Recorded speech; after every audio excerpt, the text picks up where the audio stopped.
Hello dear students, आज के इस सेशन में केमिस्ट्री के मोस्ट इम्पोर्टेंट क्वेश्चन करेंगे जो प्रीवियस ईयर एग्ज़ाम में आए हुए हैं सीबीएसई बोर्ड में, है ना। और केमिस्ट्री के जितने भी इम्पोर्टेंट फार्मूलाज एंड रिएक्शंस होंगे उन सबको मैंने इसमें इंक्लूड किया है। तो आज का जो वीडियो बहुत इंपॉर्टेंट रहने वाला है आप लोगों के लिए, है ना। तो चलिए वीडियो को शुरू करते हैं और फर्स्ट क्वेश्चन देखते हैं। फर्स्ट क्वेश्चन है A saturated organic compound A belong to the homologous series of alcohols, है ना। On heating A with concentrated sulfuric acid at 443 Kelvin, it forms an unsaturated compound B with molecular mass 28 unit. The compound B, on addition of 1 mole of hydrogen in the presence of nickel, changes to a saturated hydrocarbon C, है ना। ये हमारा question था दिया गया। अब देखें, ये हमारा पैसेज था, इसमें क्वेश्चन है आइडेंटिफाई ए बी एंड सी। सबसे पहले ए बी एंड सी को आइडेंटिफाई करना है। नेक्स्ट है right the chemical equation showing the conversion of A into B. Again फिर नेक्स्ट है what happens when compound C undergoes, है ना, कंबशन।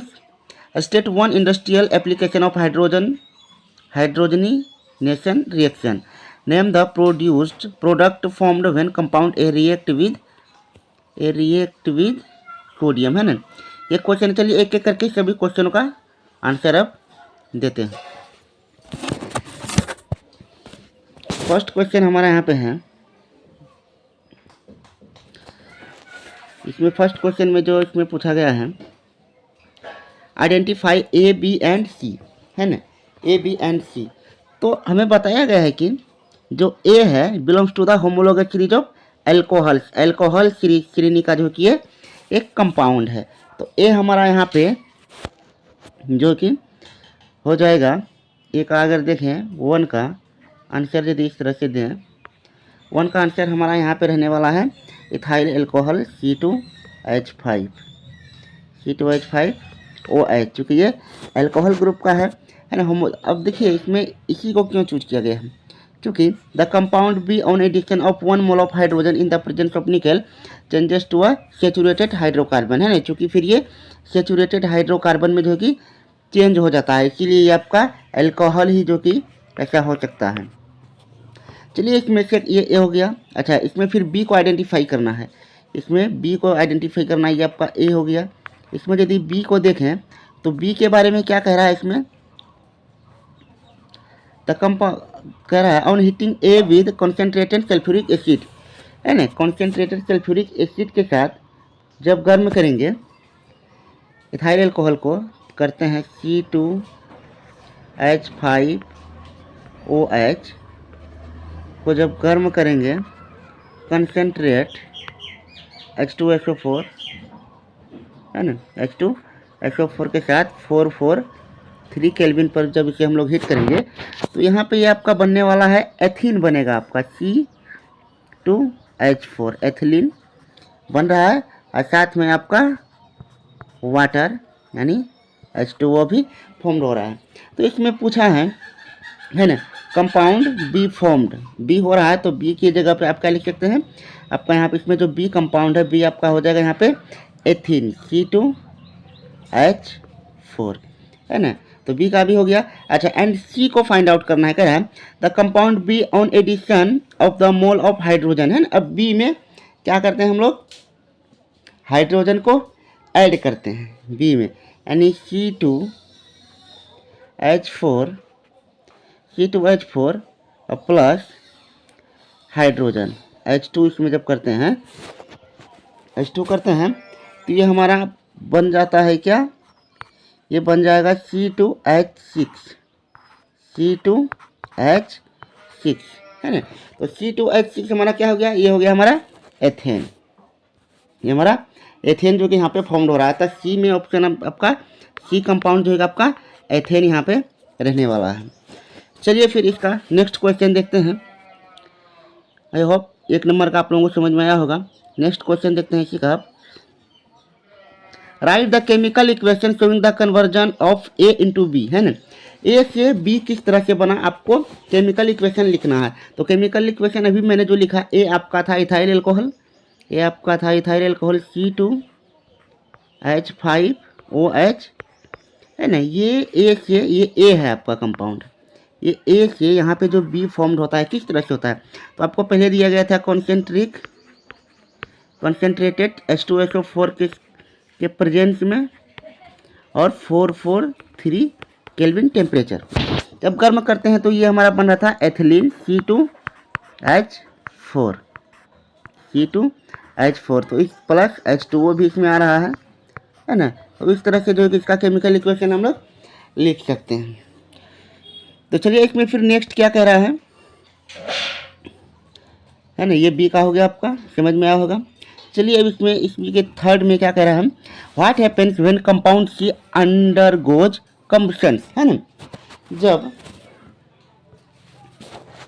जब सी को, सी यानी आपका क्या है, यहाँ पे एथिलीन बना है, एथेन बना है, सॉरी एथेन, आपका एथेन बना है यहाँ पे बी, सी यानी कि C2H6, है ना। इसे जब कंबशन करेंगे, इसे जब जलाया जाएगा, है ना, इसे जब जलाया जाएगा तो ये ऑक्सीजन के प्रेजेंस में आएगा, ऑक्सीजन तो रहेगा तब ये ना जलेगा। जब इसे हम लोग हीट करेंगे, तब इसे हीट किया जाएगा तो ये आपका यहाँ पे बनाता है, इससे ये बन जाएगा कार्बन डाइऑक्साइड, है ना। चूँकि ये कार्बन का ही कंपाउंड है ना, जलाने पे तो कार्बन मिलेगा, कार्बन डाइऑक्साइड प्लस वाटर भी इसमें मिलेगा आपको, है ना, वाटर, एंड आपको इसमें हीट भी मिलेगा, है ना, हीट, डेल्टा से मैंने डिनोट किया है हीट को। तो इस तरह से जो है कि आपका एथेन को जब हीट किया जाएगा तो इस तरह से इसका केमिकल फार्मूला यहाँ पे ड्रॉ होने वाला है। तो चलिए फिर इसका नेक्स्ट फोर्थ देखते हैं पार्ट। इसका फोर्थ पार्ट में क्या कह रहा है, state 1 industrial application of hydrogenation reaction, है ना। हाइड्रोजनेशन रिएक्शन का इंडस्ट्रियल एप्लीकेशन क्या रहने वाला है। तो यहाँ कह सकते हैं कन्वर्जन ऑफ वेजिटेबल, है ना। इसमें हाइड्रोजनेशन में क्या होता है, ये कन्वर्जन करता है वेजिटेबल से ऑयल को फैट्स में, है ना। फिर हाइड्रोजनेशन के द्वारा हम लोग जो है कि वेजिटेबल घी भी प्राप्त करते हैं, है ना। तो लिख सकते हैं, यहाँ पे लिख सकते हैं कन्वर्जन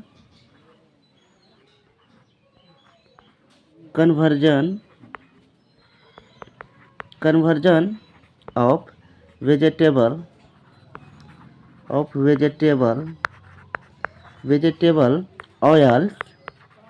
ऑयल्स इनटू फैट्स, है ना। वेजिटेबल ऑयल्स को ये फैट्स में कन्वर्ट कर देता है हाइड्रोजनेशन प्रोसेस में, है ना। तो आपका ये फोर्थ नंबर का इस तरह से आप आंसर यहाँ पे कर सकते हैं। चलिए तो फिर इसका नेक्स्ट पार्ट देखते हैं इस क्वेश्चन का। इसमें है name the product formed when compound A react with sodium, है ना। तो कंपाउंड ए आपका क्या था, आपका जो कंपाउंड ए था यहाँ पे, आपका जो कंपाउंड ए था, compound A C2, compound A में हमने बनाया अभी इथाइल एल्कोहल यानी कि C2H5OH, यानी ये था आपका। इसी को सोडियम के साथ जो है कि हमें रिएक्ट करवाना है ना। जब इसका सोडियम के साथ जब इसका रिएक्शन होगा तो ये क्या बनाता है, तो ये आपका बनाने वाला है यहाँ पे सोडियम एथॉक्साइड एंड हाइड्रोजन, है ना। Sodium ethoxide and hydrogen. तो एथॉक्साइड आपका क्या हो जाएगा C2H5, है ना, Na, sodium ethoxide plus hydrogen जो है कि आपका यहाँ पे फिर ये रिलीज होने वाला है ना। तो इस तरह से जो है कि आपका ये इक्वेशन जो है कि फिफ्थ नंबर का हम लोग लिख सकते हैं। चलिए इस क्वेश्चन के नेक्स्ट पार्ट में चलते हैं। क्वेश्चन, चलिए हमारा नेक्स्ट क्वेश्चन यहाँ पे है 36 में कह रहा है an electric iron consumes energy at a rate of 880 watt when heating is at the maximum rate and 330 watt when the heating is at the minimum. If the source voltage is 220 voltage, calculate the current and resistance in each case, है ना, हमें दोनों case में जो है कि resistance और electric current निकालना है। चलिए इसे सॉल्व करते हैं। सबसे पहले दो पार्ट कर लेते हैं। यहाँ पे हमारा रहेगा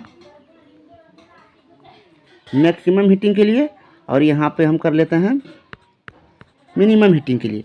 चलिए मैक्सिमम वाले कंडीशन में अगर देखें तो यहाँ पे P का वैल्यू, पावर जो दिया गया है यहाँ पे 880 वाट का दिया गया है और यहाँ पे वोल्टेज का वैल्यू जो दिया गया है वो है आपका अभी 220 वोल्ट दिया गया है ना, 220 वोल्ट का जो कि यहाँ पे दिया गया है।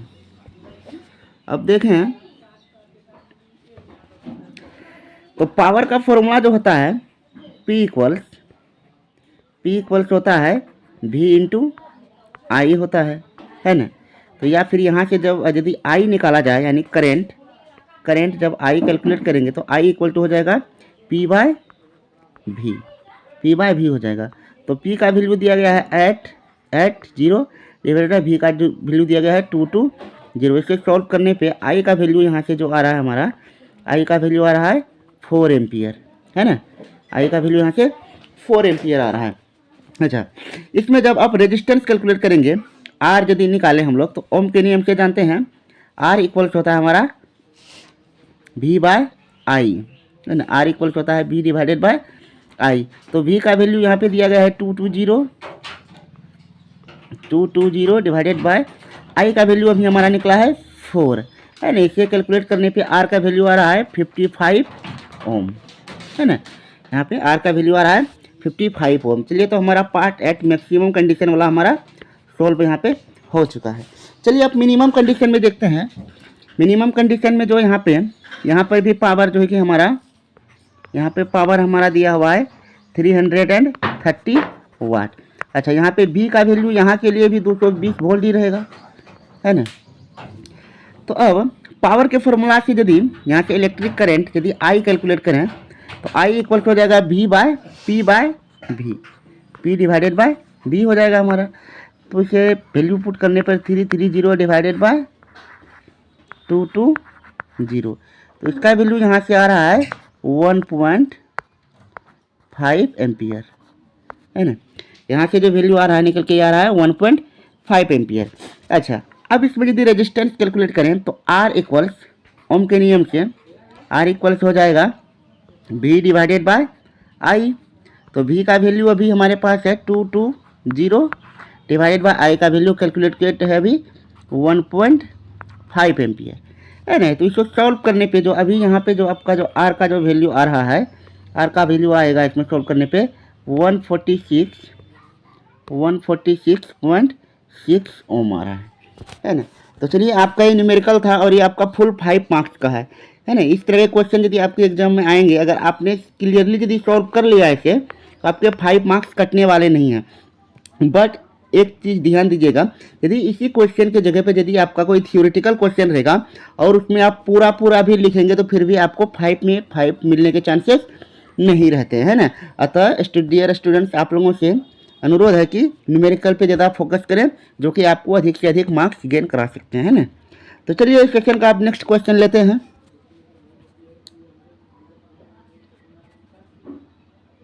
नेक्स्ट पार्ट है क्वेश्चन का कि what is heating effect of electric current, है ना। Heating effect of electric current क्या होता है ना, जब कंडक्टर में इलेक्ट्रिकल कंडक्टर में जब इलेक्ट्रिसिटी फ्लो होता है, जब इलेक्ट्रिसिटी फ्लो होता है तो इलेक्ट्रिकल एनर्जी जो है कि हीटिंग एनर्जी में कन्वर्ट हो जाता है और वह हीट के रूप में जो है कि इससे बाहर निकलता है ना। इसी को कहते हैं heating effect of electric current, है ना। यही होता है आपका heating effect of electric current. अच्छा, नेक्स्ट देखें सी पार्ट में क्या कह रहा है। Find an expression for the amount of heat produced when a current passing through a resistor for some time, है ना। अब किसी थर्ड पार्ट का यदि सी का देखें, यहाँ से सी का देखें, है ना। एक्सप्रेशन मांग रहा है आपको हीटिंग का, है ना। यदि किसी कंडक्टर से जो किसी रजिस्टर से करंट पासिंग हो रहा है तो जानते हैं हीटिंग का फॉर्मूला जो हमारा होता है H इक्वल्स, ये अभी आपका आता है I स्क्वायर R T।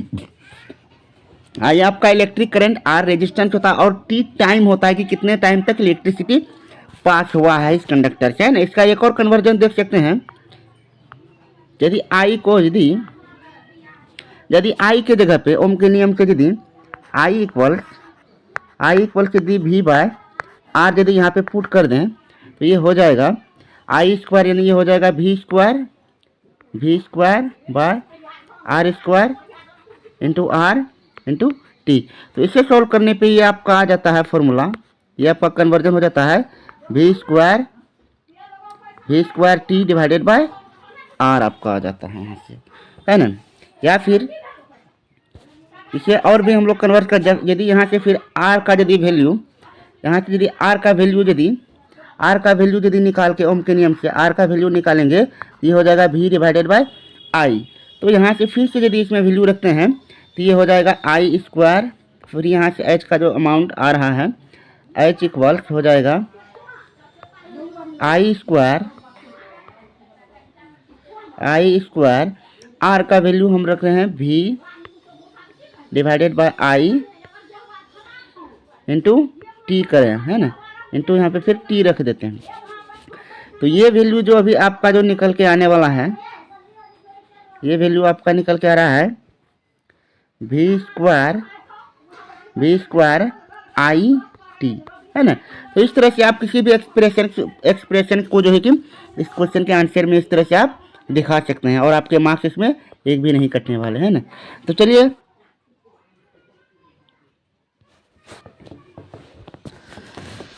हमारा नेक्स्ट क्वेश्चन है यहाँ पे इस सेशन का, almost all metals combined with oxygen to form metal oxides. Metal oxides are generally basic in nature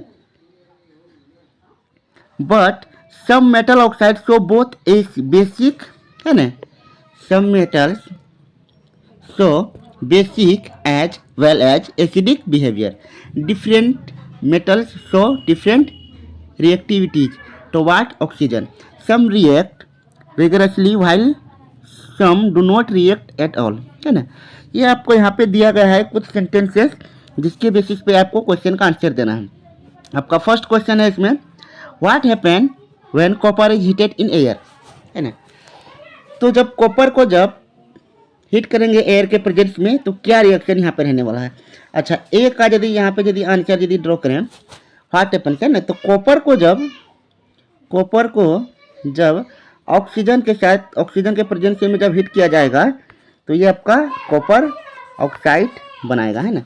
चलिए इक्वेशन को बैलेंस भी कर लेते हैं, 2 ऑक्सीजन तो 2 यहाँ भी ऑक्सीजन कर देते हैं तो यहाँ कॉपर भी 2 होने के साथ यहाँ भी 2 कॉपर हो जाएगी, है ना। तो कॉपर को जब ऑक्सीजन के साथ जब रिएक्ट मतलब हीट किया जाएगा तो वो कॉपर ऑक्साइड बनाएगा, है ना। तो चलिए फिर इसका नेक्स्ट पार्ट देखते हैं। यहीं पे नेक्स्ट पार्ट में कह रहा है why are some metal oxides categorised as, है ना, एम्फोट्रिक।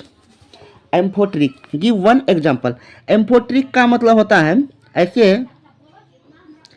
ऐसे मेटलिक ऑक्साइड जो बेसिक एंड एसिडिक, है ना, बोथ मतलब प्रॉपर्टी जो है कि डिजर्व करते हैं, है ना। तो इसमें देखें तो इसका अगर बी का यदि आंसर लिखें तो क्या कहेंगे, बिकॉज दे रिएक्ट विद, है ना, they react with both acid and base to produce salt and water, है ना। मतलब ये दोनों जो है कि न्यूट्रलाइजेशन रिएक्शन को कैरी करते हैं, है ना। अच्छा, यदि इसका एग्जांपल देखा जाए कौन कौन से मेटलिक ऑक्साइड होते हैं जो एम्फोट्रिक यानी कि द्विधर्मी होते हैं, जो कि एसिडिक और बेसिक दोनों प्रॉपर्टीज डिजर्व करते हैं। तो आपका एल्युमिनियम ऑक्साइड होता है, फिर आपका जिंक ऑक्साइड होता है ना। ये दोनों एम्फोट्रिक मेटलिक ऑक्साइड, है ना, कहे जाते हैं। आई होप आप लोगों को इस क्वेश्चन का आंसर समझ में आया होगा अच्छे से। चलिए तो अब नेक्स्ट पार्ट इसका देखते हैं। पार्ट सी में आपको कह रहा है कंप्लीट द फॉलोइंग इक्वेशंस। आपको इस इक्वेशंस को कंप्लीट करना है। तो यहाँ पे देख रहे हैं जैसे कि सोडियम ऑक्साइड प्लस H2O, है ना। सोडियम ऑक्साइड के साथ जब वाटर का रिएक्शन कराया जाए तो क्या बनने वाला है। तो इसमें देख सकते हैं कि सोडियम जब वाटर से जब रिएक्शन करेगा तो ये सोडियम हाइड्रोक्साइड सबसे पहले बनाएगा। ये सबसे पहले सोडियम हाइड्रोक्साइड NaOH जो है कि ये बनाएगा। सोडियम हाइड्रोक्साइड बना रहा है और उसके बाद फिर ये जो है कि इसमें और देखें सोडियम हाइड्रोक्साइड NaOH है ना। तो इसे बैलेंस कर लेते हैं। सोडियम 2 मोलिक्यूल है तो यहाँ पे 2 से मल्टीप्लाई कर देते हैं। 2 सोडियम हो गया, ऑक्सीजन भी जो है कि यहाँ पे 2 हो गया है ना, और हाइड्रोजन भी 2 हो गया। ये आपका इक्वेशन भी यहाँ पे बैलेंस हो गया। तो सोडियम ऑक्साइड प्लस H2O जब रिएक्ट करेंगे तो सोडियम हाइड्रोक्साइड बनाएंगे। अच्छा, नेक्स्ट आपका दिखाया गया यहाँ पे aluminium oxide plus sodium hydroxide जब रिएक्ट करेंगे तो क्या बनाएंगे, है ना। तो सोडियम हाइड्रोक्साइड जब एल्यूमिनियम ऑक्साइड से जब रिएक्शन करेंगे तो ये सोडियम एल्यूमिनियम ऑक्साइड बनाएंगे। ये मतलब जो कि NaAlO2 है ना। सोडियम एल्यूमिनियम का ये मतलब कंबाइन जो है कि ऑक्साइड बनाएंगे, प्लस इसमें आपका H2O यानी कि आपका जल भी इसमें फॉर्म होगा। तो इसे बैलेंस भी यदि करें, एल्यूमिनियम आपके पास यहाँ पे 2 है तो यहाँ 2 एल्यूमिनियम कर देते हैं। 2 एल्यूमिनियम करने के साथ साथ आपका ऑक्सीजन यहाँ 4 टाइम्स हो चुका है ना। ये हो गया आपका बैलेंस इक्वेशन। तो चलिए अब इसका फिर नेक्स्ट अब क्वेश्चन देखते हैं सेशन में। कह रहा है on burning sulphur in oxygen a colourless gas is produced. Question में है on burning sulphur in oxygen a colourless gas is produced, है ना। सल्फर जब ऑक्सीजन में जलता है तो कलरलेस गैस देता है। चलिए आपको अभी एक सेंटेंस इसने क्वेश्चन ने आपको अभी दिया हुआ है। अब पूछा है right chemical equation for the reaction, है ना। तो जानते हैं सल्फर ऑक्सीजन के साथ रिएक्ट कर रहा है, यानी कि सल्फर प्लस ऑक्सीजन रिएक्ट करने के बाद ये क्या बनाएगा, सल्फर डाइऑक्साइड। ये सल्फर डाइऑक्साइड SO2 बनाएगा और आपका इक्वेशन भी बैलेंस्ड है। तो चलिए आपका 1 नंबर का ये क्लियर हो चुका है। नेक्स्ट देखें नेम द गैस फॉर्म्ड। तो यहाँ पे कौन सा ये गैस फॉर्म्ड हो रहा है, ये जो गैस बन रहा है आपका क्या बन रहा है, ये आपका बन रहा है सल्फर डाइऑक्साइड, है ना। आपका बन रहा है सल्फर डाइऑक्साइड आपका यहाँ पे फॉर्म्ड हो रहा है। चलिए 2 भी हो गया। अब इसमें थर्ड पार्ट देखते हैं state the nature of the gas. अच्छा, ये जो गैस है ये किस नेचर का है, आपका एसिडिक है कि बेस है कि न्यूट्रल है ना। तो ये आपका जो गैस होता है सल्फर डाइऑक्साइड ये एसिडिक नेचर का होता है, ये एसिड होता है ना, एसिडिक नेचर का होता है, जो कि एसिड रेन का कारण भी बनता है ना। एसिडिक नेचर का होता है जो कि एसिड रेन का कारक भी, फैक्टर भी ये बनता है। चलिए अब नेक्स्ट देखते हैं। अब कह रहा है 4th में what will be the action of this on a dry litmus paper. अच्छा, ड्राई लिटमस पेपर पे इसका क्या एक्शन रहने वाला है ना। तो ड्राई लिटमस पेपर पे इसका कोई एक्शन नहीं रहने वाला, चूँकि नो चेंज होगा, क्योंकि ड्राई लिटमस पेपर पे जो है कि आयनाइजेशन नहीं होने के कारण ये कोई इफेक्ट शो नहीं करेगा, है ना। आई होप आपको इस क्वेश्चन का एक्सप्लेनेशन अच्छा लगा होगा। तो चलिए अब नेक्स्ट क्वेश्चन पे चलते हैं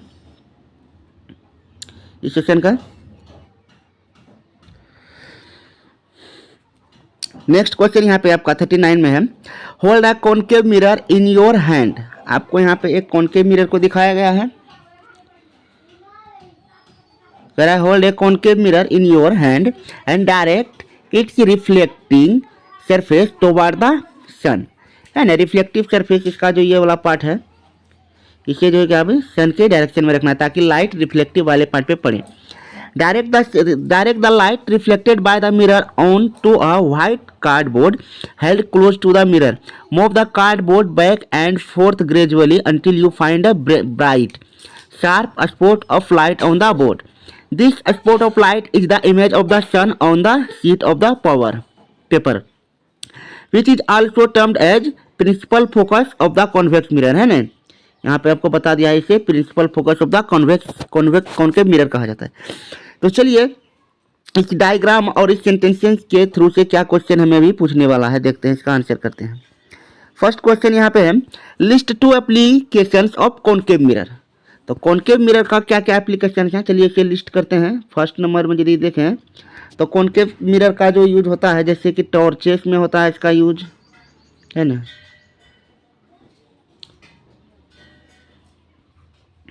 टॉर्चेस में इसका यूज होता है।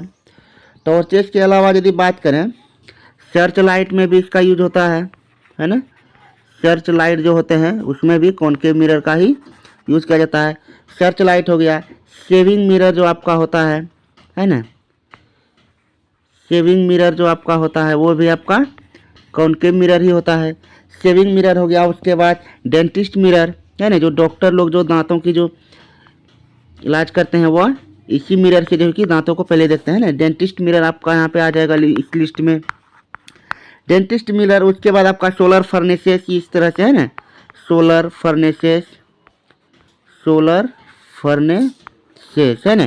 तो ये सारे जो मिरर हैं सभी कॉनकेव मिरर ही होते हैं, है ना, जिनका कि यूज किया जाता है वाइडली।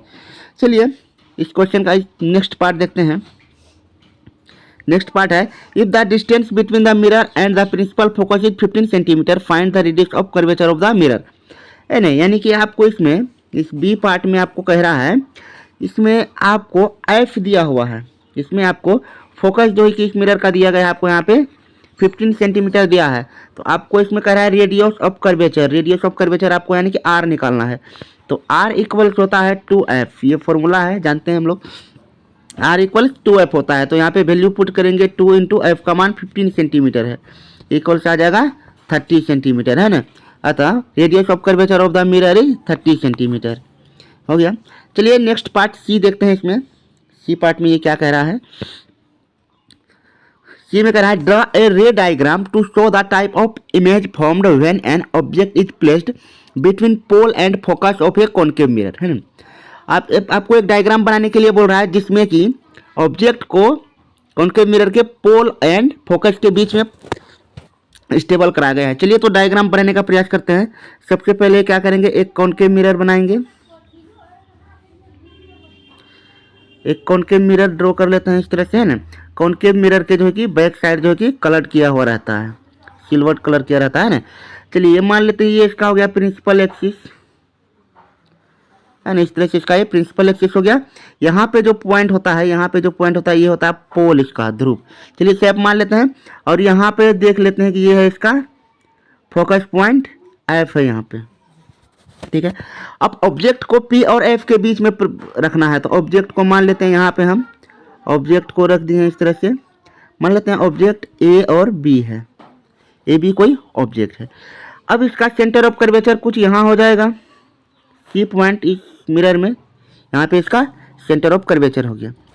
चलिए तो सबसे पहले यदि लाइट रेस इस तरह से पैरेलल जाएंगे, और सबसे पहले जो ऑब्जेक्ट पे पड़ेगा, ऑब्जेक्ट पे जाने के बाद लाइट रेस जो है कि इस तरह से यहाँ पड़ने के बाद सबसे पहले ये तो इस ध्रुव के पास आएगा, इस पोल पे आएगा, पोल पे आने के बाद जो इस तरह से ये रिफ्लेक्ट होकर इस तरह से निकल जाएगा। ये रे डायरेक्शन देना आपको बहुत जरूरी है ना। चलिए तो इस तरह से ये रे निकल जाएगा। उसके बाद ऑब्जेक्ट पे पड़ने के बाद दूसरा लाइट रेस जो है कि ये सेंटर ऑफ कर्वेचर से होकर जो कि निकलेगा, सेंटर ऑफ कर्वेचर से इसे इस तरह से जाना होगा। तो चलिए ये भी जब यहाँ पे होगा इस तरह से पड़ेगा, तो इस तरह से जाने के बाद, सेंटर ऑफ कर्वेचर से जाने के बाद ये लाइट जो कि जिस डायरेक्शन में से जा रहा है, जिस डायरेक्शन में जाएगा, फिर इसी में जो है कि ये वापस रिटर्न हो जाएगा। तो चलिए अब देखें, यदि इस इमेज रे को यदि इमेजिन करें, ये इस तरह से कुछ इस डायरेक्शन में से आएगा, है ना, कुछ इस डायरेक्शन में आएगा, और इस वाले रे को यदि इस तरह से आगे हम बढ़ाएं, इस तरह से यदि बढ़ाते हैं, तो यहाँ पे जो है कि ये दोनों कॉन्फ्लिक्ट कर रहा है, इंटरसेक्शन कर रहा है ना। तो यहाँ पे जो किसका इमेज फॉर्म्ड इस तरह से यहाँ पे हो रहा है। तो यहाँ पे देख सकते हैं जो इमेज बना है हुआ ऑब्जेक्ट का, वह डायरेक्ट मतलब बना हुआ है। तो यहाँ पे भी हम इस इमेज में ए डैश बी डैश इस तरह से कर सकते हैं, इमेज को यहाँ पे शो कर सकते हैं, है ना। तो इस तरह से देखिए कॉनकेव मिरर में किसी ऑब्जेक्ट के पोजीशन के अनुसार जो कि इमेज का फॉर्मेशन होता है। आई होप आप लोगों को समझ में आया होगा ये डायग्राम। चलिए इसका नेक्स्ट पार्ट सी करते हैं। अब सी पार्ट में दिया गया है an object 10 centimetre in size, है ना, यहाँ पे न्यूमेरिकल है आपका। कह रहा है ऑब्जेक्ट का जो हाइट है यानी एच इक्वल्स आपको यहाँ पे दिया गया है ऑब्जेक्ट ऑफ हाइट, है ना, पॉजिटिव डायरेक्शन में होता है यानी कि इसे हम प्लस 10 सेंटीमीटर लिख सकते हैं, है ना। हाइट दिया हुआ 10 centimetre, it placed at 100 centimetre in front of a concave mirror, यानी कि यहाँ पे ऑब्जेक्ट डिस्टेंस यानी यू का जो वैल्यू हो वो आपका हो जाएगा u equal to minus 100 centimetre, चूंकि ऑब्जेक्ट डिस्टेंस जो है कि निगेटिव लिया जाता है कॉनकेव मिरर में। अच्छा, फिर आगे क्या कर रहा है इसमें, if its image is formed at the same point where the object is located, है ना, ऑब्जेक्ट जहां पे है वहीं पे इमेज भी बनता है, यानी कि इमेज डिस्टेंस का यदि भी का बात करें तो वो भी आपका माइनस 100 सेंटीमीटर यहाँ पे दिया गया है ना। अब कह रहा है लोकेटेड, फर्स्ट क्वेश्चन में आपको कह रहा है find focal length of the mirror, है ना, फोकल लेंथ निकालना है, यानी कि आपको एफ का वैल्यू इसमें नहीं दिया गया है। तो मिरर फॉर्मूला 1 नंबर का सोल्यूशन यहाँ पे करते हैं। मिरर फॉर्मूला से जानते हैं कि 1/f इक्वल्स आता है 1/v प्लस 1/u, है ना। तो 1/f इक्वल्स ये हो जाएगा माइनस 1/100 प्लस फिर ये भी हो जाएगा माइनस 1/100, है ना। ये इक्वल्स आपका हो जाता है टोटल माइनस 2/100 यानी कि माइनस 1/50, है ना। तो यहाँ पे 1/f इक्वल टू माइनस 1/50 है, तो f का वैल्यू जो सोल्व करके आ रहा है वो आ रहा है माइनस 50 सेंटीमीटर। तो f का वैल्यू आपके पास यहाँ पे आ चुका है माइनस 50 सेंटीमीटर। अच्छा, तो आपका पार्ट 1 जो है कि यहाँ पे क्लियर हो चुका है। नेक्स्ट पार्ट में कह रहा है magnification of the image formed with sign as per Cartesian sign convention. तो आपको यहाँ पे मैग्निफिकेशन निकालने के लिए कह रहा है। मैग्निफिकेशन चलिए यहाँ पे निकालते हैं। मैग्निफिकेशन एम का जो फॉर्मूला होता है एम इक्वल से होता है minus v/u, minus v by आपका मैग्निफिकेशन होता है। तो वैल्यू यहाँ पे रखते हैं एम के लिए, हो जाएगा माइनस इंटू माइनस v यानी minus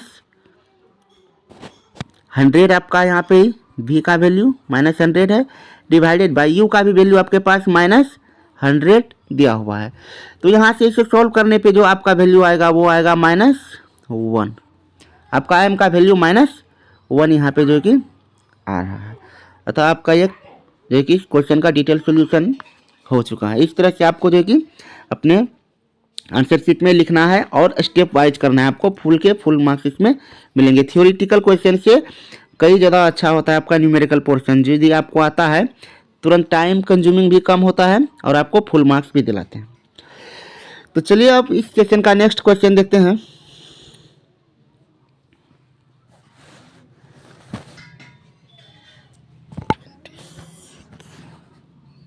property of hardening, hardening when mixed with proper quantity of water, यानी कि कोई कंपाउंड आपके पास एक्स जो है कि दिया गया है, इसके बारे में कह रहा है which is prepared from gypsum, जिसे जिप्सम से जो है कि बनाया जाता है। तो जिप्सम का फॉर्मूला यदि देखें, जिप्सम कैल्शियम सल्फेट CaSO4, है ना, calcium sulphate has the property of hardening when mixed with water with proper quantity of water. चलिए इसे यदि मिक्स करते हैं यदि वाटर से, कैल्शियम सल्फेट प्लस वाटर यदि मिक्स करते हैं तो इससे जो आपका कंपाउंड बनता है वो बनता है calcium sulphate CaSO4 into hemihydrate half H2O, है ना, हाफ H2O आपका जो कि ये रिएक्शन होता है। तो यहाँ पे देख सकते हैं x which is prepared from gypsum, तो जिप्सम से क्या बनाया जा चुका है यहाँ पे, ये आपका कैल्शियम सल्फेट हेमीहाइड्रेट। तो इसका दूसरा नाम POP भी कहा जाता है ना, POP यानी कि प्लास्टर ऑफ पेरिस। अतः आपका यहाँ पे आंसर जो ये होगा ए का, है ना, यहाँ पे ए का जो 1 का जो आपका आंसर वो हो जाएगा आपका प्लास्टर ऑफ पेरिस, है ना, ये हो जाएगा प्लास्टर ऑफ पेरिस, है ना। तो चलिए एक पार्ट हो चुका है, अब इसका नेक्स्ट पार्ट देखें। नेक्स्ट पार्ट इसका नेक्स्ट पार्ट में कह रहा है X and right it's chemical formula, है ना, उसी में आपको कहा था identify X and right it's chemical formula. तो आप जो अभी बनाए X आपका क्या है, प्लास्टर ऑफ पेरिस है, आपका है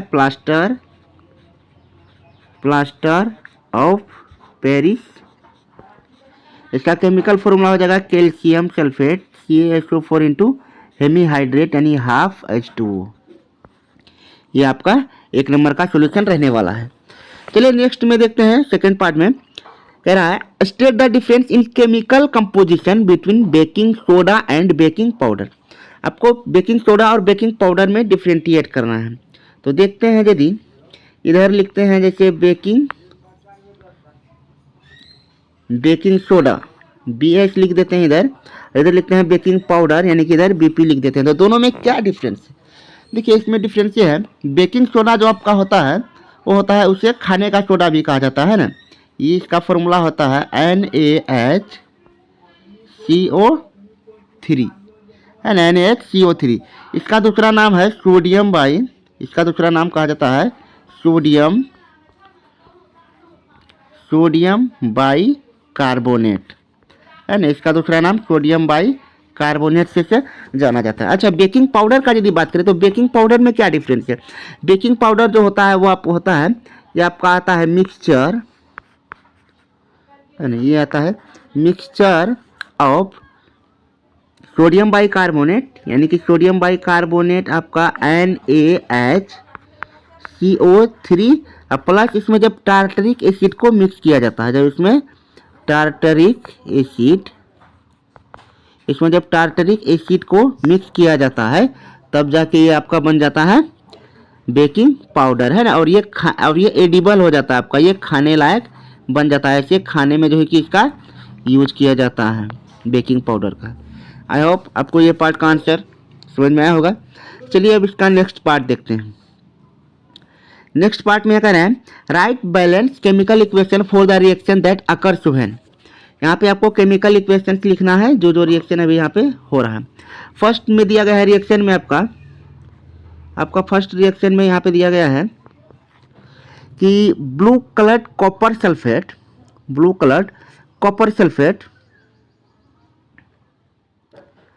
क्रिस्टल्स आर हीटेड, है ना। जब हीट किया जाएगा कॉपर सल्फेट को, यानी कि इक्वेशन इसका हो जाएगा CuSO4 into 5H2O copper sulphate का जो है कि यानी कि हाइड्रेटेड फॉर्मूला होता है। CuSO4 जब इसे हीट किया जाएगा, जब इसे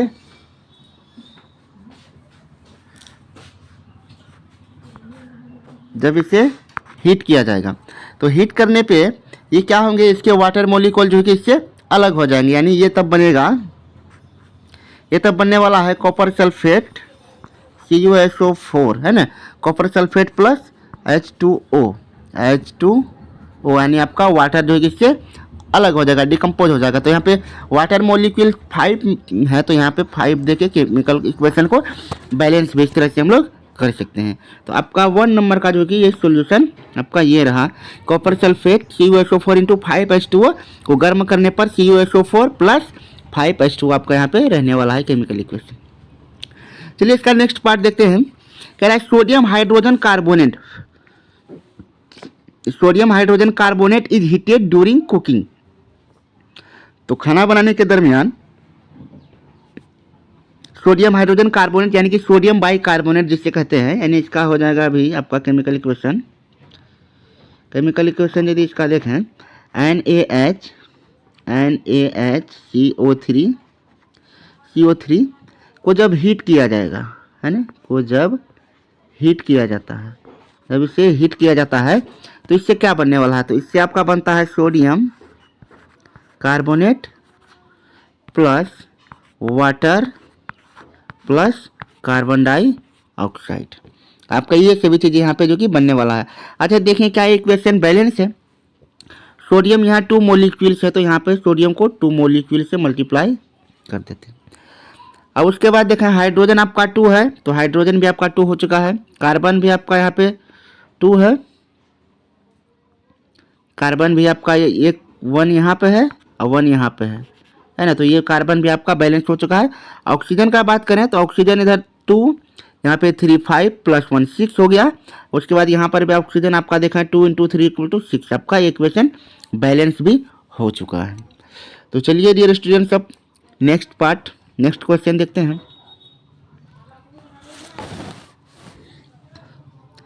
आपका नेक्स्ट क्वेश्चन है, identify the reducing agent in the following reactions, है ना। आपको यहाँ पे रिड्यूसिंग एजेंट के बारे में पूछा है कि इन इक्वेशंस में रिड्यूसिंग एजेंट कौन कौन रहने वाला है। तो रिड्यूसिंग एजेंट है ना कौन है इसमें, अगर फर्स्ट इक्वेशन में यदि देखें तो इसमें रिड्यूसिंग एजेंट आपका कौन रहने वाला है।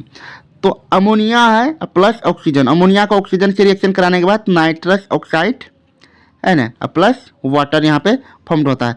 तो यहाँ पे रिड्यूसिंग एजेंट यदि देखें तो ये NH3 जो है कि ये NH3 ऑक्सीजन से रिएक्ट होने के बाद जो कि ये और ये प्रोडक्ट यहाँ पे बना रहा है। अतः इस केस में यहाँ का जो रिड्यूसिंग एजेंट होगा आपका फर्स्ट केस में वो हो जाएगा आपका NH3, यानी कि अमोनिया यहाँ पे इसका रिड्यूसिंग एजेंट रहने वाला है। नेक्स्ट में देखें है ना H2O + F2, HF + HOF, ये आपका भी यहाँ पे फॉर्म्ड हो रहा है। तो यहाँ का रिड्यूसिंग एजेंट आपका H2O जो है कि 2 पार्ट में टूट रहा है ना, यानी H2O हो जाएगा सेकंड नंबर में, सेकंड का आपका H2O आपका यहाँ पे रहने वाला है। अच्छा, थर्ड में देखें यहाँ पे फेरिक ऑक्साइड को है ना हेमेटाइट को कार्बन मोनोऑक्साइड से रिएक्शन कराने के बाद फेरस प्लस कार्बन डाइऑक्साइड बन रहा है। तो यहाँ पे जो रिड्यूसिंग एजेंट आपका हो जाएगा वो आपका कार्बन मोनोऑक्साइड हो जाएगा, यहाँ का आपका कार्बन मोनोऑक्साइड, यानी कि थर्ड का देखें तो कार्बन मोनोऑक्साइड यानी कि CO आपका आंसर रहने वाला है। अच्छा, फोर्थ का देखें H2 + O2, H2O बन रहा है ना, तो यहाँ का जो कि रिड्यूसिंग एजेंट आपका हाइड्रोजन यानी कि H2 रहने वाला है ना। इस क्वेश्चन का आपका फुल आंसर जो है कि ये रहने वाला है यहाँ पे कि रिड्यूसिंग एजेंट फर्स्ट में अमोनिया, सेकंड में आपका हो जाएगा H2O, थर्ड में आपका हो जाएगा कार्बन मोनोऑक्साइड और फोर्थ में आपका आ जाएगा हाइड्रोजन गैस, है ना। चलिए अब नेक्स्ट क्वेश्चन फिर देखते हैं।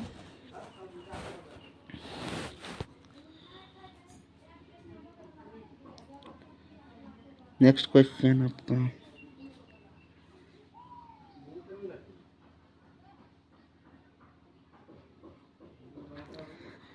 इसमें आपका नेक्स्ट क्वेश्चन है, define a redox reaction in terms of gain और लॉस ऑफ ऑक्सीजन, है ना।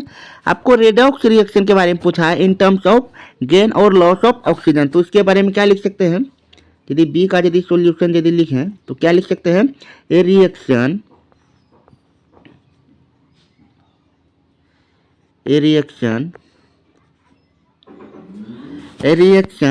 in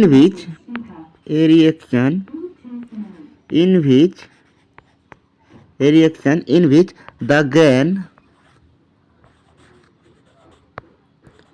the gain or loss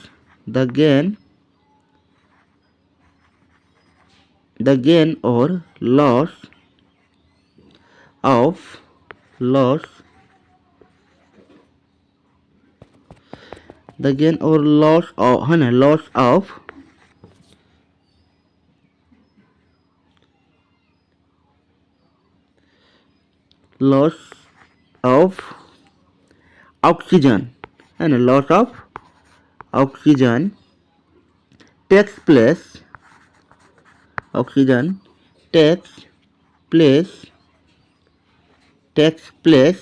simultaneously, है ना,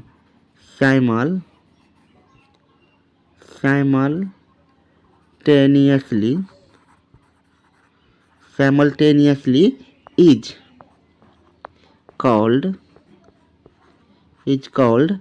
a redox रिएक्शन, है ना। यानी कि ऐसा रिएक्शन जिसमें कि आपका ऑक्सीजन का एडिशन भी होता है या फिर ऑक्सीजन का एडिशन भी होता है ऑक्सीजन का एडिशन या फिर हाइड्रोजन का गेन, मतलब या फिर ऑक्सीजन का गेनिंग या फिर हाइड्रोजन का लॉस, है ना। ये कंबाइंडली जब होता है, अगर ऑक्सीजन के टर्म में खाली बोलते हैं तब जाके ये आपका रिडॉक्स रिएक्शन हो जाता है। तो इस तरह से आपको इसका आंसर लिख सकते हैं। तो चलिए आप नेक्स्ट क्वेश्चन लेते हैं।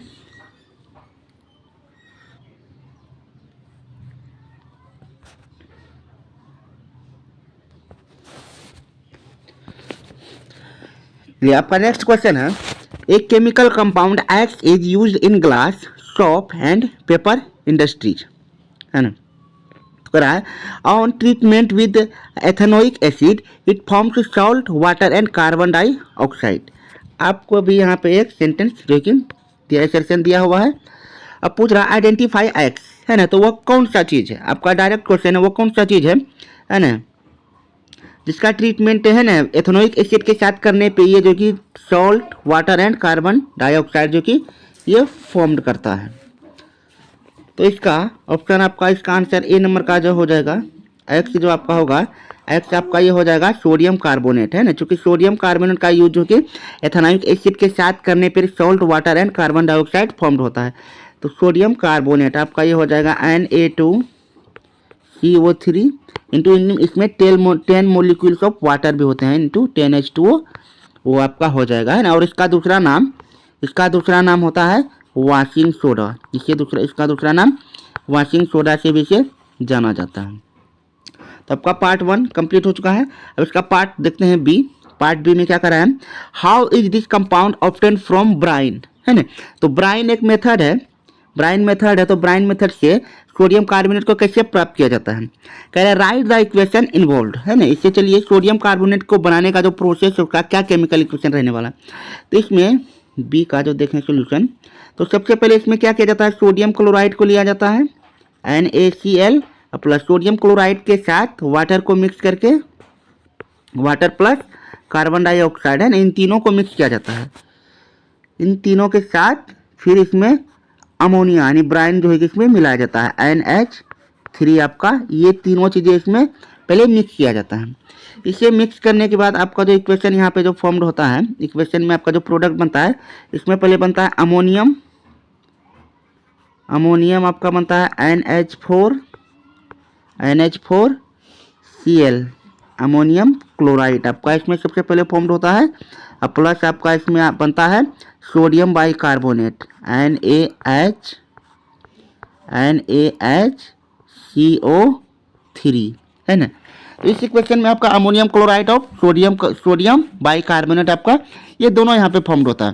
अच्छा, इस प्रोसेस से जो सोडियम बाइकार्बोनेट आपका बनता है, इसका सेकेंड स्टेप जो होता है इस इक्वेशन का फॉर्मेशन का, आपका सोडियम बाइकार्बोनेट NaHCO3, एंड इससे क्या करते हैं, फिर इसे हीट किया जाता है। इसे हीट करने पे आपका बनता है sodium carbonate Na2CO3 plus H2O plus CO2, आपका ये तीनों चीज़ें जो कि यहाँ पे इसमें आपका बनने वाला है। चलिए इस इक्वेशन को यदि बैलेंस करें तो इसमें बैलेंस सोडियम 2 मोलिक्यूल से यहाँ पे 2 कर देते हैं। उसके बाद आपका क्लोरीन भी आपका 2 हो चुका है, कार्बोनेट भी आपका यहाँ पे 2 हो चुका है, इधर भी कार्बन आपका 2, 1 यहाँ आपका कार्बन 1 यहाँ पे है और आपका 1 यहाँ पे 2 हो चुका है। ऑक्सीजन है ना 2 3 जा 6 आपका हो रहा था, यहाँ पे 3 ऑक्सीजन, यहाँ पे भी 1 ऑक्सीजन, यहाँ पे भी 2, आपका ये बैलेंस भी हो चुका है इक्वेशन। तो अब इसमें से क्या करना है, ये जो सोडियम कार्बोनेट आपका बना है इसमें क्या करना है, हमें वाटर को ऐड करके, है ना, हाइड्रेटेड कर देना है। यानी कि आपका नेक्स्ट स्टेप होगा Na2CO3 प्लस इसमें 10 मोलिक्यूल्स ऑफ हाइड्रोजन हम इसमें ऐड कर देते हैं। ये ऐड करने के बाद फाइनली आपका जो है तब बेकिंग मतलब वाशिंग सोडा है फिर जो कि आपका ये बनता है, ये आपका बन जाएगा purely Na2CO3 into 10H2O, and इस तरह से जो कि आपका ये सोडियम कार्बोनेट को बनाया जाता है। आई होप आप लोगों को ये केमिकल इक्वेशन रिएक्शन जो भी इसमें हुआ है आप लोगों को समझ में आया होगा क्लियरली, सब चीज़ें मैंने इसमें मेंशन की है। आपका यहाँ पे स्टेप फर्स्ट ये होगा, है ना, ये आपका फर्स्ट स्टेप है, यहाँ पे आपका ये सेकेंड स्टेप है और यहाँ पे आपका ये वाला आपका थर्ड स्टेप यहाँ पे रहने वाला है। इस तरह से सोडियम कार्बोनेट को बनाया जाता है। चलिए अब इसका नेक्स्ट पार्ट देखते हैं। इसका नेक्स्ट पार्ट आपके पास है, state the number of molecules of water of crystallisation present in compound X. तो अभी जो सोडियम कार्बोनेट हमने बनाया है, अभी जो हमने बनाया है इसमें Na2CO3 है ना इंटू 10H2O, आपका ये फॉर्मूला होता है इसका। इसमें आपको पूछा है ना molecules of water crystallisation present, तो कितने मोलिक्यूल्स ऑफ वाटर क्रिस्टलाइजेशन इसमें प्रेजेंट है, कितने हैं ये 10 है। तो आपका सी का जो यहाँ पे आंसर हो जाएगा कितना हो जाएगा 10, आपका यहाँ पे करेक्ट आंसर इस तरह से रहने वाला है। चलिए अब नेक्स्ट क्वेश्चन ले,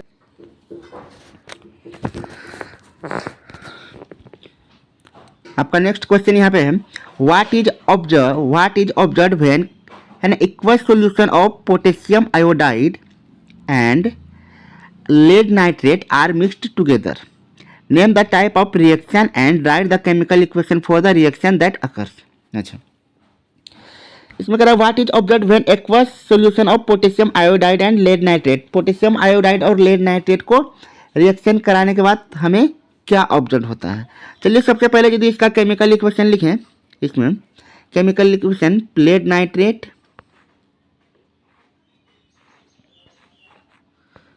PbNO3, लेड नाइट्रेट का हो जाएगा आपका फॉर्मूला होल्ड 2 है ना, चूंकि नाइट्रेट का 2 मोलिक्यूल में आता है। अब प्लस इसमें आपका आ रहा है फिर पोटेशियम आयोडाइड, आपका इसमें आ रहा है प्लस पोटेशियम आयोडाइड यानी KI, आपका इसमें रिएक्शन कर रहा है। अच्छा, इस रिएक्शन के बाद यहाँ पे क्या फॉर्म्ड होने वाला है इसमें देखते हैं। इसमें जो होगा पहले ये बनेगा आपका पोटेशियम आयोडीन प्लस आपका बन जाएगा फिर लेड आयोडीन, फिर प्लस आपका बनेगा पोटेशियम नाइट्रेट है ना। इस तरह से आपका पहले इक्वेशन रहने वाला है। इसे अगर बैलेंस करें तो यहाँ पे आपका देखते हैं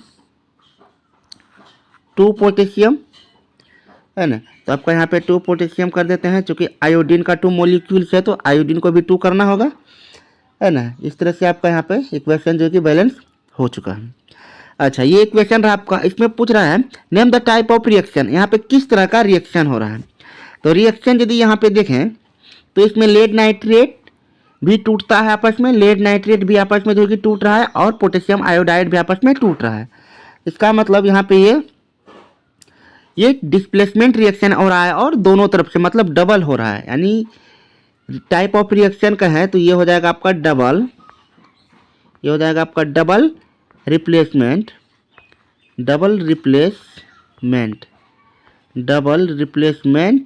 रिएक्शन आपका ये होने वाला है यहाँ पे है ना, डबल रिप्लेसमेंट होने वाला है। अच्छा, इसी में क्या पूछा और and right the chemical equation, chemical equation तो हमने लिख दिया। अच्छा, ऊपर में क्या पूछा था what is observe when aqueous solution. अच्छा, इससे इस इक्वेशन को करने के बाद क्या ऑब्जर्व होता है ना, क्या ऑब्जर्व हो रहा है। तो इसके ऑब्जर्वेशन में हमें क्या पता चलता है, इसका जो रिजल्ट आता है, इसका जो रिजल्ट रहने वाला है वो है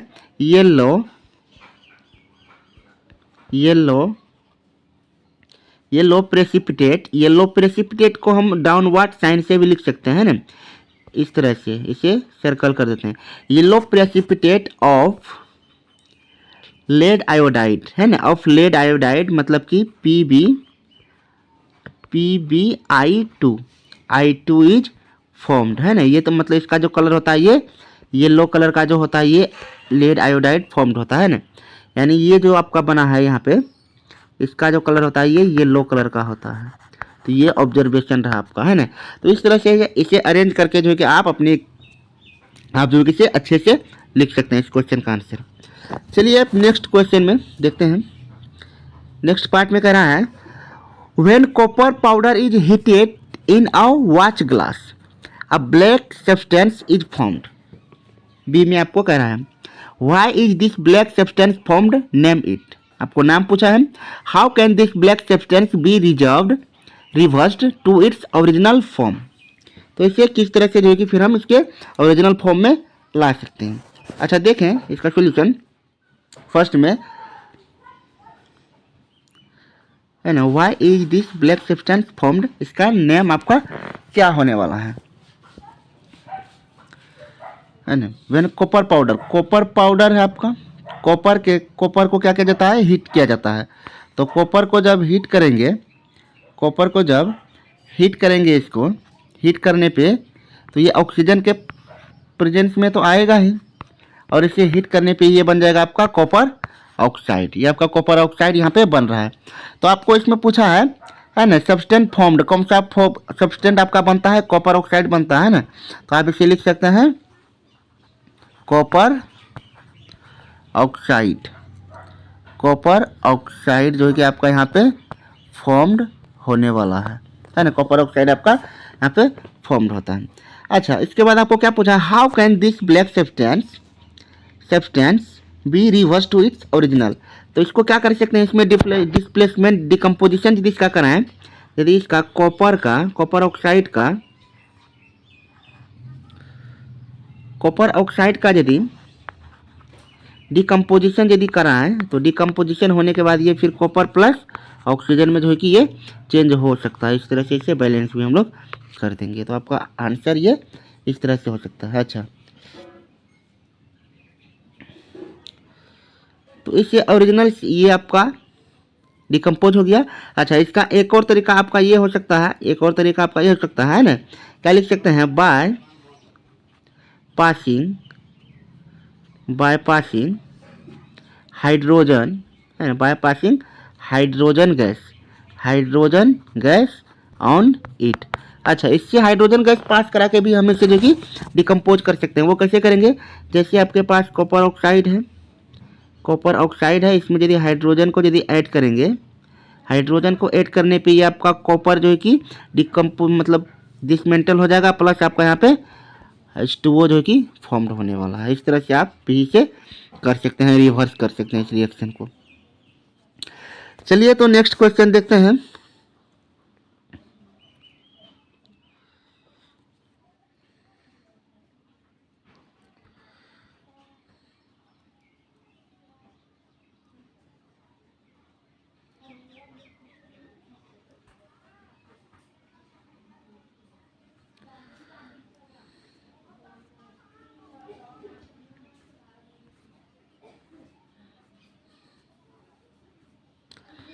आपका नेक्स्ट क्वेश्चन यहाँ पे आया है।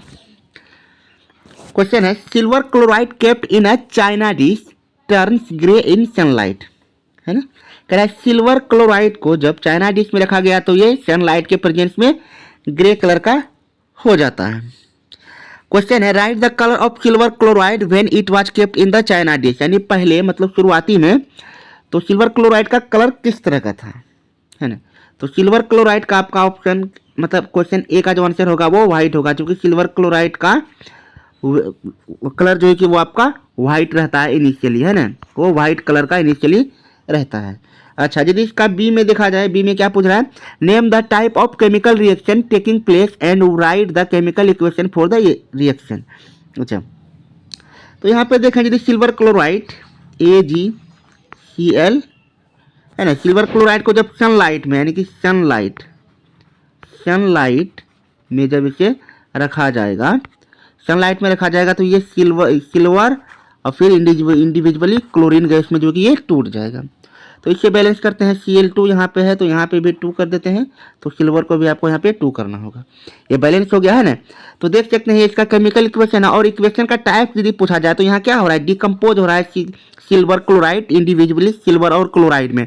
तो लिख सकते हैं ये, और ये हो जो रहा है आपके प्रकाश यानी सूर्य प्रकाश यानी कि फोटो लाइट के द्वारा हो रहा है। तो इसे लिख सकते हैं फोटोलाइटिक, ये आपका हो जाएगा फोटोलाइटिक डिकम्पोजिशन, है ना, डिकम्पोजिशन, चूंकि ये सनलाइट के प्रेजेंस में हो रहा है ना, इसीलिए इसे कह सकते हैं फोटोलाइटिक डिकम्पोजिशन रिएक्शन। आपका आंसर ये रहने वाला यहाँ पे करेक्ट। चलिए, इसका नेक्स्ट पार्ट देखते हैं। फिर सी में क्या पूछ रहा है, सी में पूछ रहा है, state one of the use of the reaction, name one more chemical which can be used for the same purpose, है ना। तो आपको इसमें सी में पूछ रहा है कि यूज इसका कहाँ होता है, इस रिएक्शन का कहाँ पे इसका यूज होता है। तो इसका यूज जो होता है, इसका यदि यूज का यदि बात करें, इसका यदि यूज का यदि बात करें तो इसका यूज होता है, ये होता है used in black and white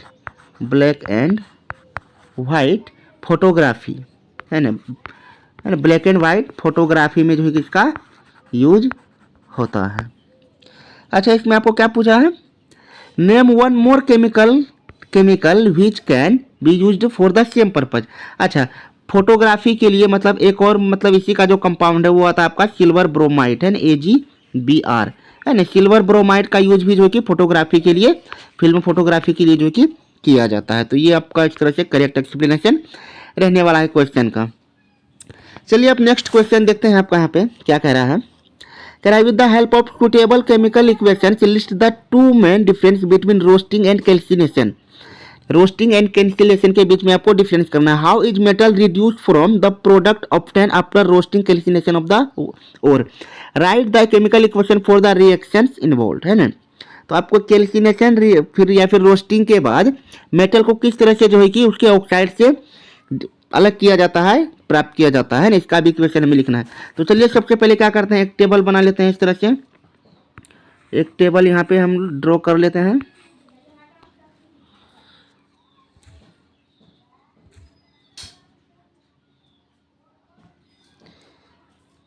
है ना। यहाँ पे एक, चलिए सबसे पहले यहाँ पे एक टेबल ड्रॉ कर लेते हैं।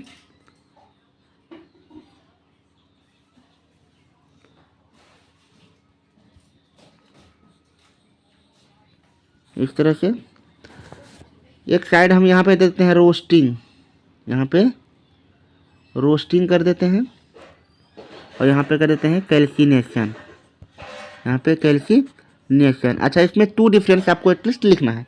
चलिए फर्स्ट डिफरेंस का बात करें तो रोस्टिंग जो है कि किस तरह के मेटल के ओर के लिए यूज किया जाता है, तो ये जो कि सल्फाइड के लिए यूज किया जाता है, ये सल्फाइड ओर के लिए जो है कि ये यूज किया जाता है आपका रोस्टिंग। अच्छा, कैल्सिनेशन में देखें तो कैल्सिनेशन में जो है कि आपका कार्बोनेट और जो होता है कार्बोनेट और का जो है कि कैल्सिनेशन मेथड से जो कि ऑक्सीडाइजेशन कराया जाता है। अच्छा, सेकंड देखें यदि,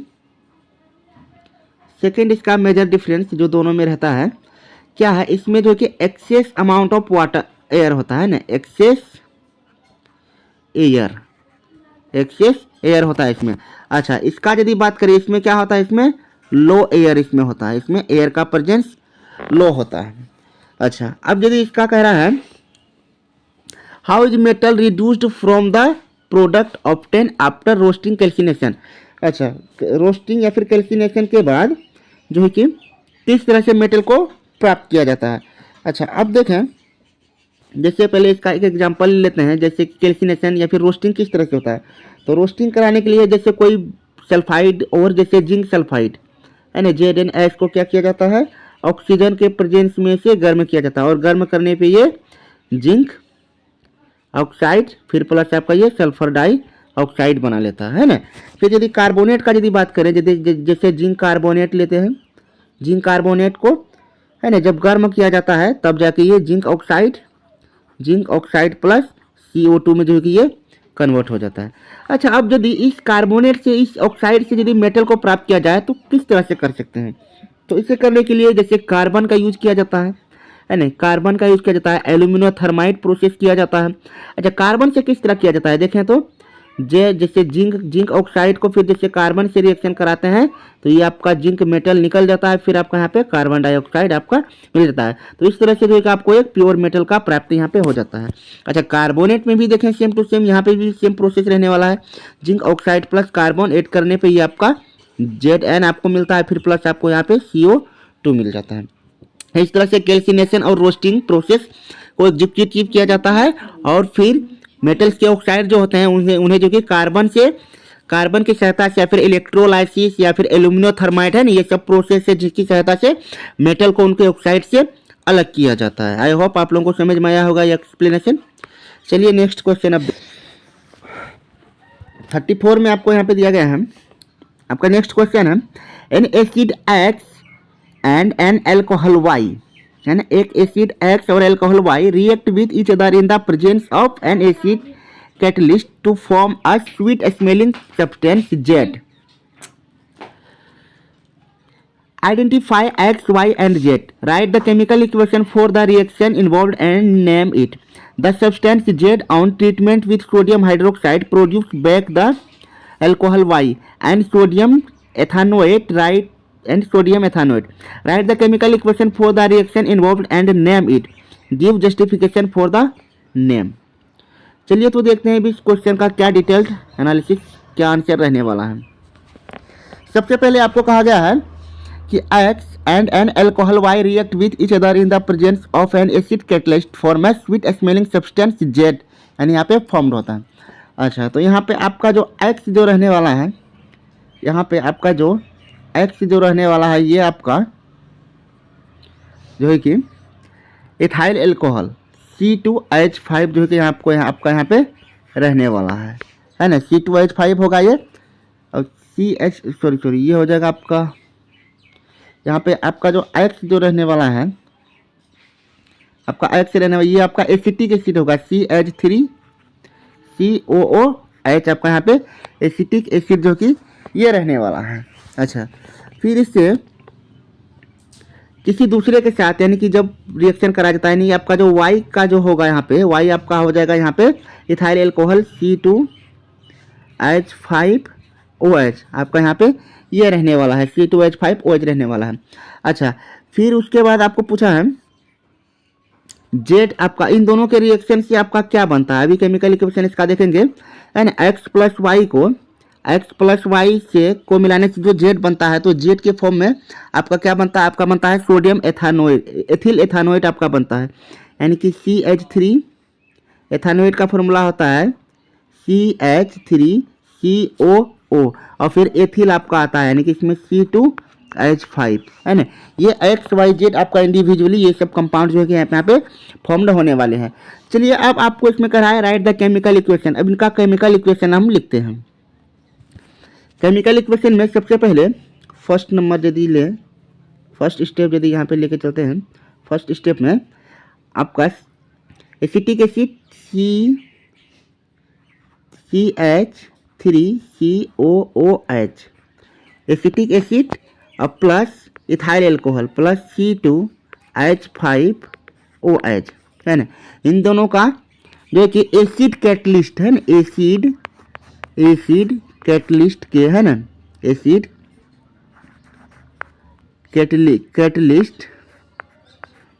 कैटलिस्ट के प्रेजेंस में से रिएक्शन कराया जाता है।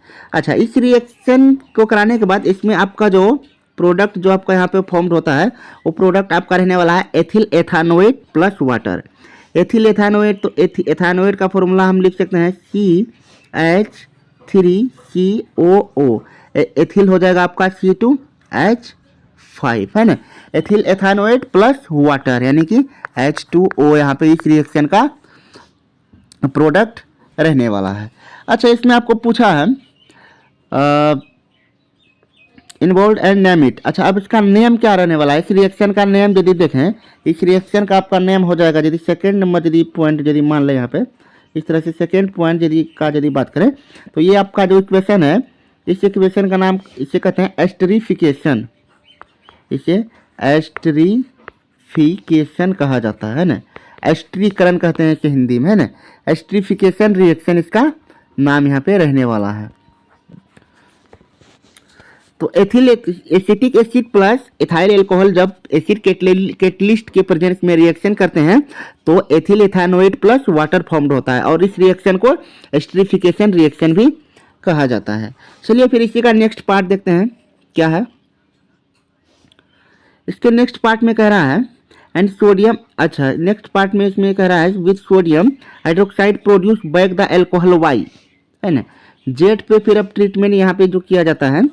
अच्छा, इसका फिर दूसरा इक्वेशन देखें, फिर इसमें एथिल एथानोएट CH3 को पहले इसमें लिया जा रहा है, इसमें पहले लिया जा रहा है ethyl ethanoate CH3COOH C2H5, ethyl ethanoate C2H5 suppose अब सोडियम हाइड्रोक्साइड के प्रेजेंस में है NaOH के प्रेजेंस में से जब रिएक्शन करा जाता है तो यहाँ पे जो आपका फॉर्म्ड होने वाला है ये आपका हो जाएगा, फिर Y आपका फिर फॉर्म्ड होता है, यानी कि आपका फिर एथाइल एल्कोहल C2H5 आपका यहाँ पे फॉर्म्ड होगा, प्लस इसमें आपका सोडियम एथानोइड भी बनता है। सोडियम एथानोइड का फॉर्मूला लिखें, ये आपका हो जाएगा CH3COONA, है ना।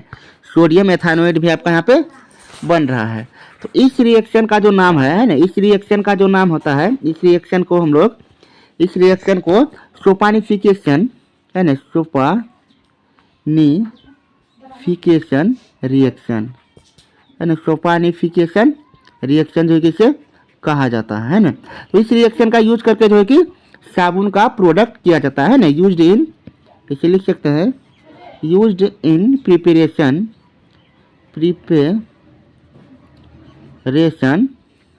है ना, प्रिपरेशन ऑफ सोप, है ना। तो सोप के प्रिपरेशन में जो कि यही सोपानिफिकेशन रिएक्शन को जो कि अकर कराया जाता है। आई होप आप लोगों को ये सॉल्यूशन समझ में आया होगा। इस क्वेश्चन का डिटेल मैंने मतलब स्टेप वाइज किया है, आप लोग वीडियो को पॉज करके भी पूरा देख सकते हैं। चलिए अब इस सेक्शन का नेक्स्ट क्वेश्चन लेते हैं।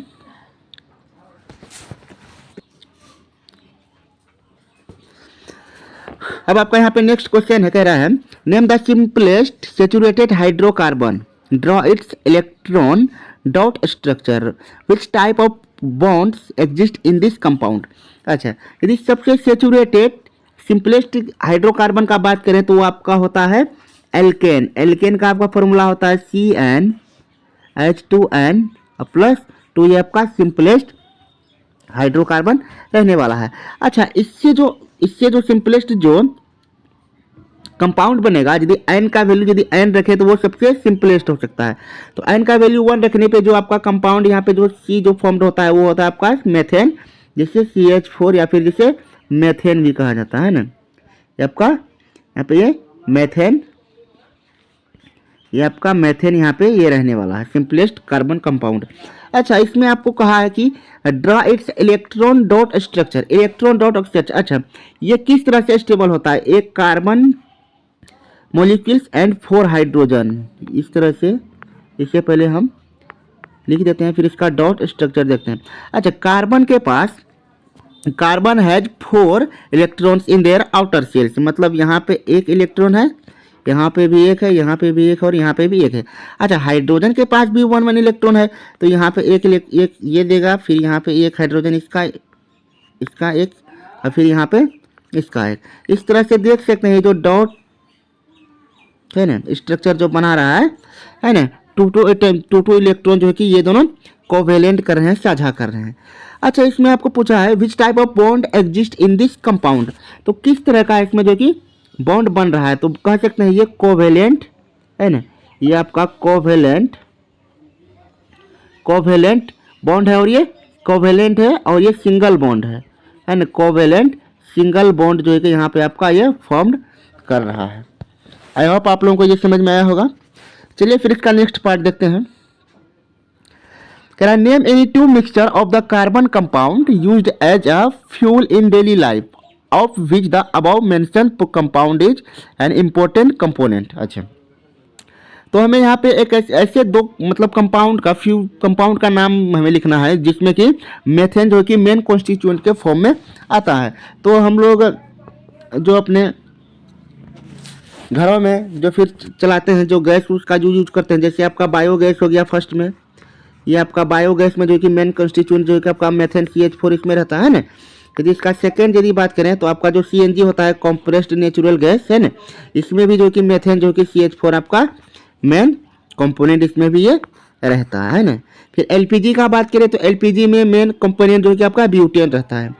यदि LPG का यदि बात करें, LPG जो गैस होता है तो उसमें जो मेन कंटेंट होता है वो आपका ब्यूटेन रहता है ना, तो उसमें मेथेन नहीं होता है, ब्यूटेन C4H10 जो कि आपका इसमें मेन कंपोनेंट रहता है।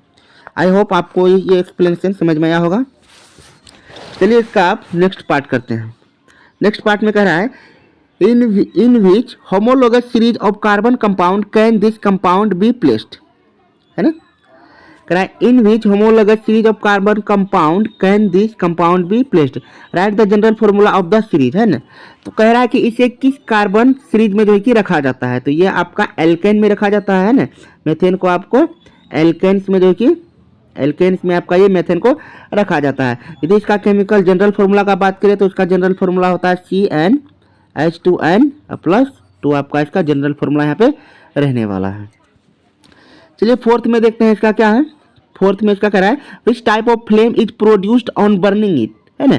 तो मेथेन को जब जलाया जाता है, तो मेथेन को जब जलाया जाता है तो ये जो है कि, है ना, ब्लू कलर का, है ना, ब्लू फ्लेम के साथ जो है कि एकदम क्लीन मतलब जो कि फ्लेम देता है ना। ब्लू कलर के साथ ये क्लीन फ्लेम के साथ ये जलता है ना। ब्लू इसका कलर होता है और ये क्लीन फ्लेम में ये जलता है। इस तरह से इसका आंसर हो सकता है। चलिए अब नेक्स्ट क्वेश्चन देखते हैं। नेक्स्ट क्वेश्चन आपके पास है, फिजिक्स का है। A student has focus the image of a candle from on a white screen using a convex lens. The situation is given as below. आपको यहाँ पे लेंथ ऑफ द फ्लेम जो आपको दिया गया है 2 सेंटीमीटर है, यानी लेंथ ऑफ द फ्लेम यानी कहने का मतलब यहाँ पे हाइट ऑफ ऑब्जेक्ट यहाँ पे 2 सेंटीमीटर आपका रहने वाला है। Next focal length of the lens, आपको यहाँ फोकल लेंथ जो दिया गया है लेंस का वो आपका यहाँ पे +12 सेंटीमीटर रहने वाला है। Distance of the flame from the lens यानी यू, है ना, ऑब्जेक्ट डिस्टेंस जो आपके पास है u = -16 सेंटीमीटर यहाँ पे आपका ये रहने वाला है। अब आपको पूछ रहा है if the flame is perpendicular to the principal axis of the lens calculate the values of the following. आपको कहा distance of the image from the lens, length of the image formed, है ना, यानी कि आपको इसमें v का value निकालना है, वो क्या रहने वाला है, और है ना length of the image formed यानी कि हाइट ऑफ इमेज आपको hi भी निकालना है। ये आप यहाँ पे क्या रहने वाला है ना। आपको समझ में आया हुआ गिवन डाटा आपका क्या है और आपको इसमें क्या फाइंड आउट करना है। तो चलिए इसे सॉल्व करते हैं। अगर लेंथ फॉर्मूला से देखें 1/f इक्वल्स आपका होता है 1/v - 1/u। तो यहाँ से यदि 1/v यदि हमें करें तो यह हो जाएगा 1/f + 1/u। वैल्यू पुट करते हैं, ये हो जाएगा 1 है आपका 12 माइनस प्लस, चूँकि u तो आपका माइनस में हो जाएगा यानी कि ये हो जाएगा -1/16, है ना। या फिर 1/v इक्वल्स जो आपका यहाँ पे आने वाला है 12 और 16 का एलसीएम यहाँ पे निकाल सकते हैं। ये हो जाएगा आपका 48, ये हो जाएगा आपका यहाँ पे 4 टाइम्स माइनस ये हो जाएगा 3, यानी कि आपके यहाँ पे जो v का जो वैल्यू आ रहा है, ये v का जो वैल्यू आ रहा है ये आपका 48 सेंटीमीटर जो है कि ये दिखा रहा है यहाँ पे, है ना। यानी आपका v का वैल्यू 48 सेंटीमीटर ये दिखा रहा है। चलिए अब इसमें आपको पूछा है हाइट ऑफ इमेज क्या होगा। तो हाइट ऑफ इमेज यहाँ अगर ड्रॉ करें, हाइट ऑफ इमेज आपका जो होता है जानते हैं v/u इक्वल्स होता है ho/ हाइट ऑफ hi/ho, है ना। यदि यहाँ से सॉल्व करें, यदि hi यदि निकालना है हमें हाइट ऑफ इमेज इक्वल्स, तो ये हो जाएगा v/u, तो v है 48, u है आपका 16, 48 डिवाइडेड बाय 16 इंटू मल्टीप्लिकेशन आपको ho यानी 2 आपको यहाँ पे ये दिया गया है। तो ये 16 3 जा 48, 3 इंटू 2 करेंगे तो ये आ जाएगा आपका टोटली 6, है ना। और निगेटिव वैल्यू आपका यहाँ पे m इक्वल टू चूँकि आपका -v/u होता है तो यानी -6 सेंटीमीटर, है ना। -6 सेंटीमीटर जो है कि आपका यहाँ पे ये hi जो है कि आपका -6 सेंटीमीटर रहने वाला है और आपका v इक्वल टू आपका 48 सेंटीमीटर आपका रहने वाला है। तो आपका आंसर ये रहा। चलिए फिर नेक्स्ट क्वेश्चन लेते हैं। क्या इसमें कनेक्शन हो सकता है, चलिए देखते हैं। आपका यहाँ पे A1 और A3 का बात करें, A1 और A3 का बात करें क्या रिलेशन है, तो देख सकते हैं यहाँ पे चूँकि आपका A1 और आपका यहाँ पे A3 है ना, इन सभी को यदि एलिमिनेट कर दे तो ये आपको कुछ इस तरह से आपको शो होता हुआ लग रहा होगा, है ना। यानी कि A1 और A3 जो है कि आपके दोनों सीरीज कॉम्बिनेशन में, है ना। जब सीरीज कॉम्बिनेशन में रहते हैं तो इलेक्ट्रिसिटी I का मान जो है कि वह हमेशा इक्वल्स होता है ना। अतः आपका A1 इक्वल्स आपका A1 का जो वैल्यू होगा वही आपका A3 का भी वैल्यू यहाँ पे रहने वाला है ना। A1 और A3 आपका इक्वल रहने वाला है। चलिए फिर नेक्स्ट इसमें देखते हैं question, what is the relation between the reading of A2 and A3। अब A2 और A3 के बीच क्या रिलेशन रहने वाला है, फिगर में देखें। A2 आपका कहाँ पे है, A2 आपका यहाँ पे है, A2 आपका यहाँ पे है और A3 आपका यहाँ पे है। तो इन दोनों में देखें तो क्या रिलेशन हो रहा है। अच्छा यहाँ से देखें तो आपका A2 जो है कि आपके कितने पार्ट में, देखिए A2 यहाँ पे 1, यहाँ पे 2, यहाँ पे 3 और यहाँ पे 4 पार्ट्स में टोटली डिवाइड हो रहा है ना। तो A2 जो है कि आपका 4 पार्ट में आपका डिवाइड होके जो है कि फिर जाके वह तब A3 में आ रहा है ना। तो कह सकते हैं यहाँ से A2 का जो वैल्यू होगा, A2 का जो वैल्यू होगा वो A3 से किस प्रकार कंबाइंड है। तो A2 का जो वैल्यू हो जाएगा वो हो जाएगा आपका 1/4 ऑफ A3 है ना। A3 का जो है कि ये 1/4, चूँकि यहाँ पे A1 जितना करेंट है, जितना A1 है उतना ही हमारा A3 भी है। तो A1 और A3 हमारा इक्वल है। तो A2 का वैल्यू तो A3 का है ना, ये 4th पार्ट रहा है आपका, 1 2 3 एंड 4 पार्ट में है ना। यानी A3 का 4th पार्ट जो कि आपका A2 के इक्वल होगा। यानी A2 का यदि यहाँ से बात करें, A2 का बात करें तो A3 का वैल्यू आपका 1 एम्पियर है। तो 1 डिवाइडेड बाय 4 पार्ट्स में 4 करते हैं, मतलब ये इसका ये 0.25 एम्पियर जो कि ये आ रहा है रीडिंग इसका, है ना। यानी A2 का रीडिंग जो आपका होगा यहाँ पे 0.25 एम्पियर ये शो कर रहा है, शो करेगा ये। चलिए फिर नेक्स्ट पार्ट देखते हैं। इसमें नेक्स्ट पार्ट में कह रहा है determine the reading of the volt meter V1। अच्छा, वोल्ट मीटर V1 का रीडिंग आपका इसमें क्या रहने वाला है ना। वोल्ट मीटर ये V1 का रीडिंग आपका इसमें यहाँ पे क्या रहने वाला है। चलिए इस पार्ट के लिए देखते हैं। यहाँ पे आपको I का वैल्यू, आपके पास I का वैल्यू यहाँ पे दिया गया है 1 एम्पियर, आपको यहाँ पे I का वैल्यू दिया गया है ना। अच्छा, यहाँ पे R का वैल्यू सबसे पहले अगर कैलकुलेट करें तो यहाँ पे देखते हैं 2 रजिस्टर लगे हुए हैं जो कि 3 ओम के हैं और ये दोनों पैरेलल सीरीज में है। तो चलिए यदि देखें 1/RP, फॉर्मूला 1/RP इक्वल से हो जाएगा 1/3 प्लस 1/3, यानी ये टोटली हो जाता है आपका 2/3। तो यहाँ से सॉल्व करने पे RP का जो वैल्यू आएगा ये हो जाएगा आपका 3/2 ओम, है ना। 3/2 ओम आपका यहाँ से आ रहा है। तो RP का वैल्यू आ जाएगा 3/2 ओम। अब ओम के नियम से V इक्वल जो आपका होता है, V इक्वल तो होता है I इंटू R। तो I का वैल्यू आपके पास 1 एम्पियर है, तो 1 इंटू R का वैल्यू 3/2 ओम। तो इसे सोल्व करने पे आ रहा है टोटली 1.5 भी है, तो यानी वोल्ट में आ जाएगा, है ना। यानी यहाँ V1 का जो रीडिंग आपके पास आ रहा है ये आ रहा है टोटल 1.5 वोल्ट, है ना। इसका सोल्यूशन ये रहेगा। तो चलिए इसका नेक्स्ट पार्ट फिर करते हैं। नेक्स्ट पार्ट देखें इसमें क्या कह रहा है। नेक्स्ट पार्ट में कह रहा है सी में और में कि find the total resistance of the circuit, है ना। आपको सर्किट का टोटल रेजिस्टेंस आपको यहाँ पे निकालने के लिए बोल रहा है ना। इस सर्किट का टोटल रेजिस्टेंस अगर देखें तो यहाँ पे यहाँ का जितना रेजिस्टेंस होगा, यहाँ का जितना होगा, फिर यहाँ का होगा, है ना, तब जाके टोटली रेजिस्टेंस समझो कि निकाल सकते हैं। तो इसका टोटल रेजिस्टेंस जो होने वाला है, मान लेते हैं अगर इसका टोटल रेजिस्टेंस यदि RT होगा, यदि RT होगा टोटल रेजिस्टेंस यदि होगा, तो यहाँ पे R1 प्लस R1 यानी कि RP1, यहाँ पे ये दोनों का, चलिए इसे RP1 कर देते हैं क्योंकि ये पैरेलल में है ना। क्योंकि ये पैरेलल में RP1 प्लस फिर RP2 फिर प्लस इसका हो जाएगा फिर आपका RP3 हो जाएगा, है ना। चलिए अब एक एक करके सबको कैलकुलेट करते हैं। सबसे पहले यदि RP1 का मान निकालें,